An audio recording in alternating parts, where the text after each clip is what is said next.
नमस्कार दोस्तों, स्वागत है आपको अपने YouTube channel creative study point में। दोस्तों आज हम लोग पढ़ेंगे कक्षा 10वीं के इतिहास के फर्स्ट चैप्टर, जिसका नाम है दोस्तों यूरोप में राष्ट्रवाद। दोस्तों इस चैप्टर के सभी वस्तुनिष्ठ प्रश्न को कवर करेंगे, बुक का और बुक के अंदर का भी क्वेश्चन हम लोग सॉल्व करेंगे। तो दोस्तों आप लोगों से एक छोटी सी रिक्वेस्ट है, कृपया चैनल को सब्सक्राइब करें और बेल आइकन की घंटी को जरूर दबाएं ताकि अगली आने वाली वीडियो को नोटिफिकेशन सबसे पहले आप तक पहुँचता रहे। तो चलिए दोस्तों बिना देरी किए क्वेश्चन की ओर आगे बढ़ते हैं। फर्स्ट क्वेश्चन है दोस्तों, इटली एवं जर्मनी वर्तमान में किस महादेश के अंतर्गत आते हैं।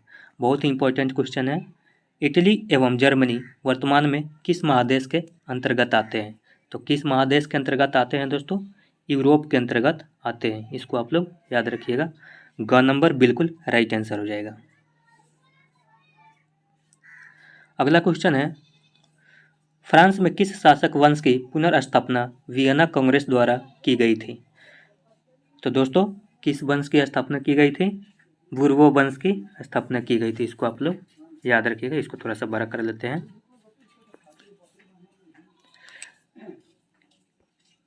ग नंबर इसका बिल्कुल राइट आंसर हो जाएगा, बुर्बो वंश।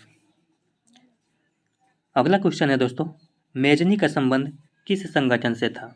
तो दोस्तों मेजनी का संबंध किस संगठन से था, कार्बोनरी संगठन से था। ख नंबर इसका बिल्कुल राइट आंसर हो जाएगा। अगला क्वेश्चन हम लोग देखेंगे, इटली और जर्मनी के एकीकरण के विरुद्ध निम्न में कौन था। तो कौन था दोस्तों, ऑस्ट्रिया था। इसको आप लोग याद रखिएगा, ऑस्ट्रिया था। अगला क्वेश्चन है, काउंट काबूर को विक्टर एमेनुअल ने किस पद पर नियुक्त किया।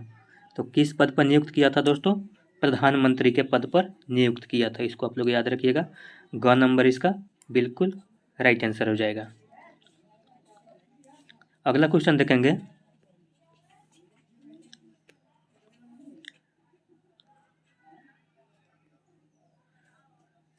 गैरिबाल्डी पेशे से क्या था। बहुत ही इंपॉर्टेंट क्वेश्चन है दोस्तों। गैरिबाल्डी पेशे से क्या था दोस्तों, एक नाविक था। इसको आप लोग याद रखिएगा, एक नाविक था। अगला क्वेश्चन है, जर्मन राइन राज्य का निर्माण किसने किया था। बहुत ही अच्छा क्वेश्चन है। जर्मन राइन राज्य का निर्माण किसने किया था दोस्तों, नेपोलियन बोनापार्ट ने किया था। अगला क्वेश्चन देखेंगे, जलवेरिन एक संस्था थी। किसकी संस्था थी दोस्तों, इसको आप लोग याद रखिएगा। जलवेरिन एक व्यापारियों की संस्था थी। ख नंबर इसका बिल्कुल राइट आंसर हो जाएगा। अगला क्वेश्चन है, रक्त एवं लौह की नीति का अवलंबन किसने किया था। बहुत ही इंपॉर्टेंट क्वेश्चन है। रक्त एवं लौह की नीति का अवलंबन किसने किया था दोस्तों, बिस्मार्क ने किया था। ग नंबर इसका बिल्कुल राइट आंसर हो जाएगा। अगला क्वेश्चन है, फ्रैंकफर्ट की संधि कब हुई थी। फ्रैंकफर्ट की संधि कब हुई थी दोस्तों, 1871 ईस्वी में हुई थी। इसको आप लोग याद रखिएगा। घ नंबर इसका बिल्कुल सही आंसर हो जाएगा। अगला क्वेश्चन है, यूरोप वासियों के लिए किस देश का साहित्य एवं ज्ञान विज्ञान प्रेरणा स्रोत रहा।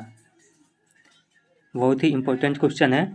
यूरोप वासियों के लिए किस देश का साहित्य एवं ज्ञान विज्ञान प्रेरणा स्रोत रहा, यूनान का। इसको आप लोग याद रखिएगा। ख नंबर इसका बिल्कुल सही आंसर हो जाएगा। अगला क्वेश्चन है,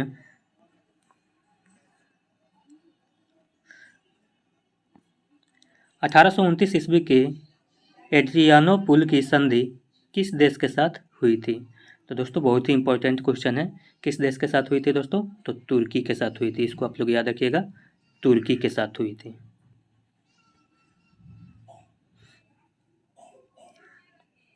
चलिए अगला क्वेश्चन है, यूरोप की स्थापना किसने की थी। बहुत ही इंपॉर्टेंट क्वेश्चन है दोस्तों यहाँ से आप लोग 13 नंबर से जो नीचे क्वेश्चन आपको मिलेगा 50 नंबर तक, ये दोस्तों आपको किताब में नहीं मिलेगा। किताब के अंदर से है दोस्तों, चैप्टर के अंदर से है। 12 तक क्वेश्चन था आपका, यहाँ तक दोस्तों आपका बुक का क्वेश्चन था। इसको आप लोग टिक कर लीजिएगा। और 13 से 50 तक आपको 13 से 50 तक बुक के अंदर का क्वेश्चन है, तो इसको भी आप लोग ध्यान रखिएगा, याद रखिएगा। चलिए अगला क्वेश्चन देखते हैं। 13 नंबर क्वेश्चन है दोस्तों, यंग यूरोप की स्थापना किसने की थी? तो किसने की थी दोस्तों? मेजनी ने की थी। इसको आप लोग याद रखिएगा, यंग यूरोप की स्थापना मेजनी ने की थी। अगला क्वेश्चन है, यूनान के स्वतंत्रता संग्राम में किसकी पराजय हुई? बहुत ही इंपॉर्टेंट क्वेश्चन है दोस्तों, यूनान के स्वतंत्रता संग्राम में किसकी पराजय हुई? तो किसकी पराजय हुई दोस्तों? तुर्की की पराजय हुई। अगला क्वेश्चन है, मरियान किस देश के राष्ट्रवाद की प्रतीक थी? मरियान किस देश के राष्ट्रवाद की प्रतीक थी? तो किस देश की थी दोस्तों? फ्रांस की। इसको आप लोग याद रखिएगा। अगला क्वेश्चन देखेंगे हम लोग, 1830 की क्रांति के बाद फ्रांस में किस प्रकार का शासक स्थापित हुआ? किस प्रकार का शासन स्थापित हुआ दोस्तों? 1830 की क्रांति के बाद निरंकुश राजतंत्र का शासन स्थापित हुआ। अगला क्वेश्चन है दोस्तों, एक्ट ऑफ यूनियन किस वर्ष पारित हुआ? बहुत ही इंपॉर्टेंट क्वेश्चन है दोस्तों, इसको VVI में रखिएगा। एक्ट ऑफ यूनियन किस वर्ष पारित हुआ था? किस वर्ष पारित हुआ था दोस्तों? 1688 ईस्वी में पारित हुआ था। इसको आप लोग याद रखिएगा, 1688 ईस्वी। अगला क्वेश्चन है, सेडानों के युद्ध में किसकी पराजय हुई? बहुत ही इंपॉर्टेंट क्वेश्चन है दोस्तों, सेडानों के युद्ध में किसकी पराजय हुई? किसकी पराजय हुई दोस्तों? ऑस्ट्रिया की पराजय हुई। इसको आप लोग याद रखिएगा। अगला क्वेश्चन है, किस युद्ध के बाद जर्मनी का एकीकरण पूरा हुआ? तो किस युद्ध के बाद हुआ दोस्तों? सेडान के युद्ध के बाद जर्मनी का एकीकरण पूरा हुआ। अगला क्वेश्चन हम लोग देखेंगे, नेपोलियन ने जर्मनी में किस संघ की स्थापना की? तो किस संघ की स्थापना की थी दोस्तों? राइन संघ की स्थापना की थी। इसको आप लोग याद रखिएगा, राइन संघ। अगला क्वेश्चन है, जलवेराइन की स्थापना किस राज्य ने की? तो दोस्तों जलवेराइन की स्थापना किस राज्य ने की थी? प्रसा ने की थी। इसको आप लोग याद रखिएगा, प्रसा ने की थी। अगला क्वेश्चन है, हंगरी की भाषा क्या थी? तो दोस्तों हंगरी की भाषा क्या थी? मैग्यार थी। इसको आप लोग याद रखिएगा, मैग्यार। अगला क्वेश्चन है, यूरोप में राष्ट्रवाद की पहली स्पष्ट अभिव्यक्ति कब हुई? तो कब हुई दोस्तों? 1889 की फ्रांसीसी क्रांति के साथ हुई। इसको आप लोग याद रखिएगा। अगला क्वेश्चन है दोस्तों, बहुत ही इंपॉर्टेंट क्वेश्चन है, इसको आप लोग याद रखिएगा। यूरोप का मरीज किसे कहा जाता है? तो दोस्तों यूरोप का मरीज तुर्की को कहा जाता है। अगला क्वेश्चन है, मेटरनिख का पतन किस वर्ष हुआ? मेटरनिख का पतन किस वर्ष हुआ दोस्तों? मई 1848 ईस्वी में हुआ। इसको आप लोग याद रखिएगा। अगला क्वेश्चन है दोस्तों, फ्रैंकफर्ट की संधि कब हुई थी? तो दोस्तों फ्रैंकफर्ट की संधि 1871 ईस्वी में हुई थी। अगला क्वेश्चन है, यंग इटली की स्थापना किसने की? यंग इटली की स्थापना किसने की? किसने की दोस्तों? मेजनी ने की थी। इसको आप लोग याद रखिएगा, मेजनी ने की थी। सेडान का युद्ध कब हुआ था? तो दोस्तों बहुत ही इंपॉर्टेंट क्वेश्चन है, सेडान का युद्ध कब हुआ था? कब हुआ था दोस्तों? 1870 ईस्वी में हुआ था। अगला क्वेश्चन है, सन 1870 में फ्रांस और प्रसा के बीच युद्ध कहाँ हुआ था? कहाँ हुआ था दोस्तों? सेडान में हुआ था। इसको आप लोग याद रखिएगा, सेडान में हुआ था। अगला क्वेश्चन हम लोग देखेंगे, वियना सम्मेलन किस वर्ष हुआ? तो दोस्तों बहुत ही इंपॉर्टेंट क्वेश्चन है, वियना सम्मेलन किस वर्ष हुआ? किस वर्ष हुआ दोस्तों? 1815 ईस्वी में हुआ। अगला क्वेश्चन हम लोग देखेंगे, वियना किस देश की राजधानी है? तो दोस्तों वियना किस देश की राजधानी है? ऑस्ट्रिया की राजधानी है। इसको आप लोग याद रखिएगा। अगला क्वेश्चन हम लोग देखेंगे, क्रीमिया का युद्ध किस वर्ष हुआ? तो दोस्तों क्रीमिया का युद्ध किस वर्ष हुआ? 1854 ईस्वी में हुआ था। इसको आप लोग नोट कर लीजिएगा। अगला क्वेश्चन है, राष्ट्रवाद की अवधारणा का जन्म किस घटना से माना जाता है? तो दोस्तों राष्ट्रवाद की अवधारणा का जन्म किस घटना से माना जाता है? तो फ्रांस की क्रांति से माना जाता है। इसको आप लोग याद रखिएगा। अगला क्वेश्चन है, नेपोलियन संहिता किस वर्ष लागू की गई? तो दोस्तों नेपोलियन संहिता किस वर्ष लागू की गई? 1804 ईस्वी में लागू की गई थी। अगला क्वेश्चन हम लोग देखेंगे, वियना सम्मेलन का अध्यक्ष कौन था? तो दोस्तों वियना सम्मेलन का अध्यक्ष कौन था? मेटरनिक था। इसको आप लोग याद रखिएगा, मेटरनिक था। अगला क्वेश्चन है, मेटरनिक व्यवस्था का उद्देश्य क्या था? तो दोस्तों बहुत ही इंपॉर्टेंट क्वेश्चन है, मेटरनिक व्यवस्था का उद्देश्य क्या था? क्या था दोस्तों? पुरातन व्यवस्था की पुनर्स्थापना करना था। इसको आप लोग याद रखिएगा। अगला क्वेश्चन हम लोग देखेंगे, काउंट काबूर की मृत्यु किस वर्ष हुई? तो दोस्तों काउंट काबूर की मृत्यु किस वर्ष हुई थी? 1862 ईस्वी में हुई थी। इसको आप लोग नोट कर लीजिएगा, 1862 ईस्वी में हुई थी। अगला क्वेश्चन हम लोग देखेंगे, जर्मनी का एकीकरण किस वर्ष पूर्ण हुआ?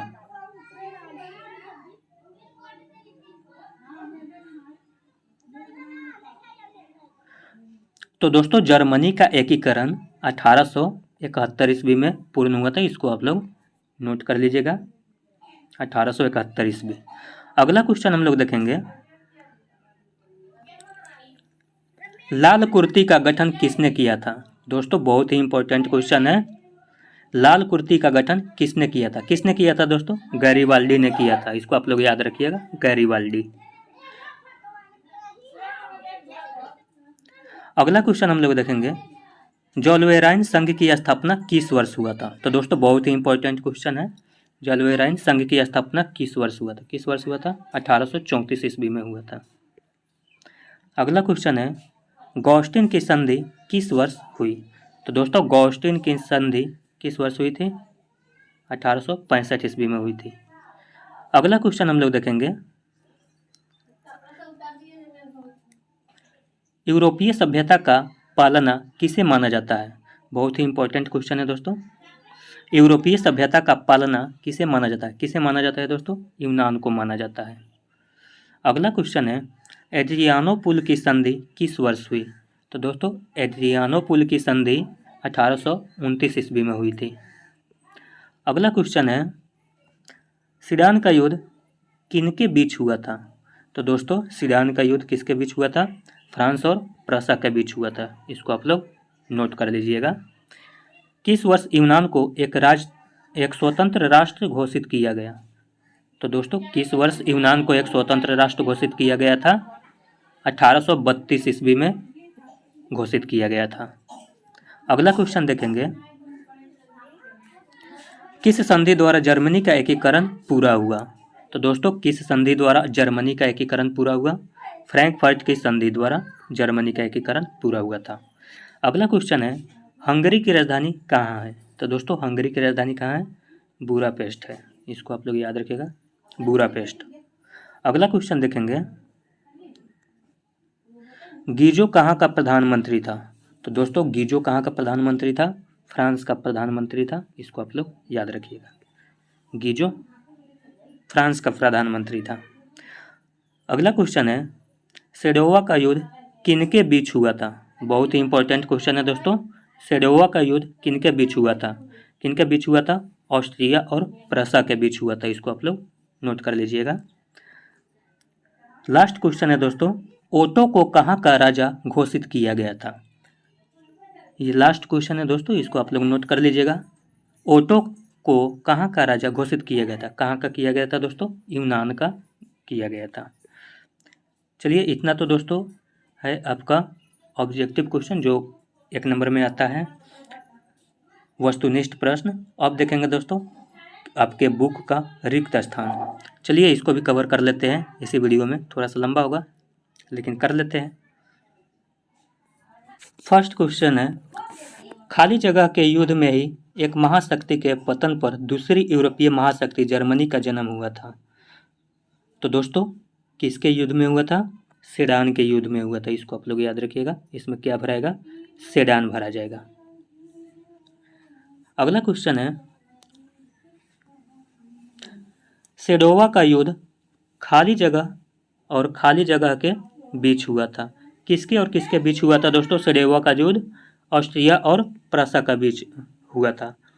तो दोस्तों पहले वाले में क्या भराएगा, पहले वाले में दोस्तों ऑस्ट्रिया भरा जाएगा और दूसरे वाले में प्रसा भरा जाएगा। चलिए अगला क्वेश्चन है, 1848 ईस्वी की फ्रांसीसी क्रांति ने खाली जगह युग का भी अंत कर दिया। किस युग का अंत कर दिया दोस्तों? पुरातन युग का अंत कर दिया। इसमें क्या भरा जाएगा दोस्तों? पुरातन युग। अगला क्वेश्चन है, वेटिकन सिटी का राजमहल जहां खाली जगह रहते थे, कौन रहते थे दोस्तों? पोप रहते थे। इसको आप लोग याद रखिएगा, पोप। अगला क्वेश्चन देखेंगे, यूनान को एक स्वतंत्र राष्ट्र घोषित करने के बाद बवेरिया के शासक खाली जगह को वहां का राजा घोषित किया गया। किसको किया गया दोस्तों? ओटो को किया गया। इसको आप लोग याद रखिएगा, ओटो को राजा घोषित किया गया था।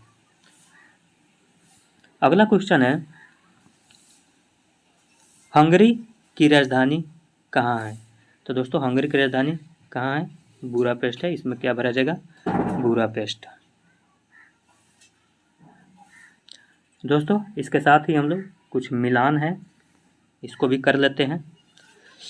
चलिए, एक तरफ समूह अ है और एक तरफ समूह ब है, इसको दोस्तों हम लोग मिलान कर लेते हैं।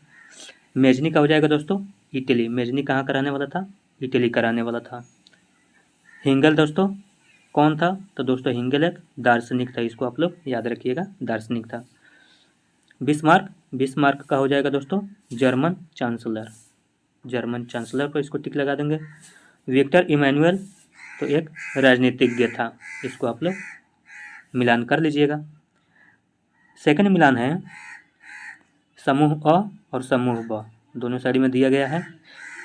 फर्स्ट है दोस्तों वियना सम्मेलन। वियना सम्मेलन कब हुआ था दोस्तों?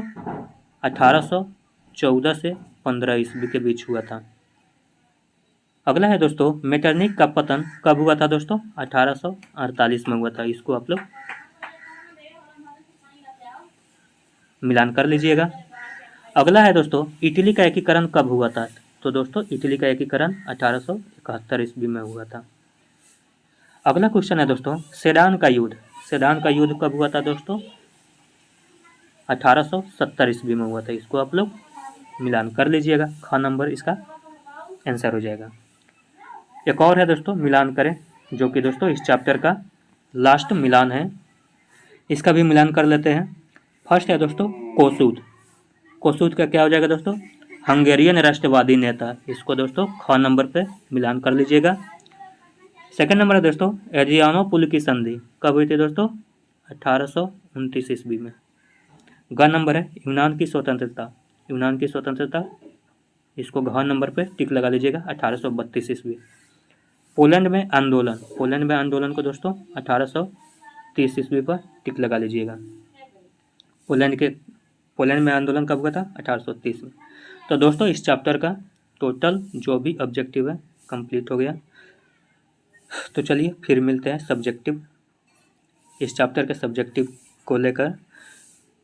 तब तक लिए सभी दोस्तों से एक रिक्वेस्ट है, चैनल को सब्सक्राइब करें और बेल आइकन की घंटी को जरूर दबाएं ताकि अगली आने वाली वीडियो का नोटिफिकेशन सबसे पहले आप तक पहुंचता रहे। तो चलिए दोस्तों फिर मिलते हैं अगले वीडियो में। तब तक लिए सभी दोस्तों को जय हिंद।